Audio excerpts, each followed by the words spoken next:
Avui és un dia important, més de 1.600.000 alumnes, nois i noies de Catalunya, comencen el curs escolar, estan atesos per gairebé 83.000 docents a Catalunya i comencen aquest dia aproximadament uns 5.500, una mica menys de 5.500 centres escolars que tenim arreu del país. Vull, com a president de la Generalitat de Catalunya, expressar els millors desitjos a tots, als alumnes, a les famílies dels alumnes i també als docents.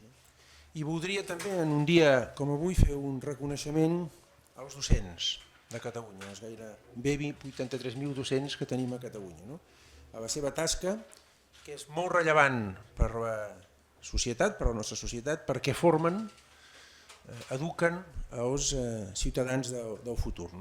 I vull també fer un reconeixement a la seva professionalitat. Sàpiguen que el govern de Catalunya i jo, com a primer servidor públic, valoro i molt la vostra feina, la feina que feu els docents de Catalunya. Visitem avui amb la consellera i l'alcalde aquesta escola de Figueres, l'escola Salvador Dalí, és una escola pública, l'any passat va fer 50 anys, és una escola dirigida per un equip directiu que encapçava la directora, la Sandra. L'any passat va fer, insisteixo, 50 anys, és una escola que funciona bé.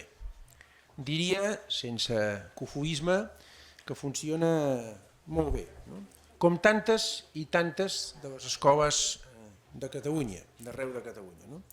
És una escola que acull nois i noies de Figueres, nascuts aquí a Catalunya, i nois i noies que pertanyen a famílies que han vingut a Catalunya a treballar i a millorar la seva vida i també a treballar i a millorar Catalunya. I els acull, és una escola inclusiva i ho fa amb uns criteris educatius d'alta qualitat, d'altíssima qualitat.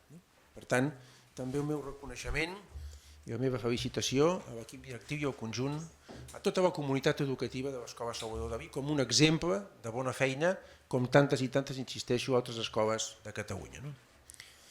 El curs que comença avui presenta algunes novetats. Potser la més rellevant, o una de les més rellevants, i la que crida més l'atenció, és l'aplicació de les normes d'ús del telèfon mòbil, en un conjunt de mesures acordades al Consell d'Educació de Catalunya, al conjunt de la comunitat educativa de Catalunya. No es podrà fer servir el telèfon mòbil ni en educació infantil, ni en educació primària, ni en educació secundària només per usos lectius, per usos educatius i seguint, per tant, les indicacions dels docents. És una mesura que vol millorar l'aprenentatge, que vol servir perquè els nois i noies aprenguin a usar bé la tecnologia, que mai la tecnologia, per puntera que sigui, podrà substituir la conversa, el contacte entre les persones, la concentració i el pensar per nosaltres mateixos. També presenta algunes altres millores al curs que comencem avui, en forma d'alguns programes específics pensats per reforçar les matemàtiques, la comprensió lectora o l'anglès. També s'ha incrementat el nombre d'aules d'acollida en un conjunt de mesures preparades per l'anterior govern, a qui agraeixo aquestes mesures que ha preparat i a les que donem des del govern que jo encapçalo continuïtat, un exemple del que és la continuïtat de la feina al capdavant de les institucions.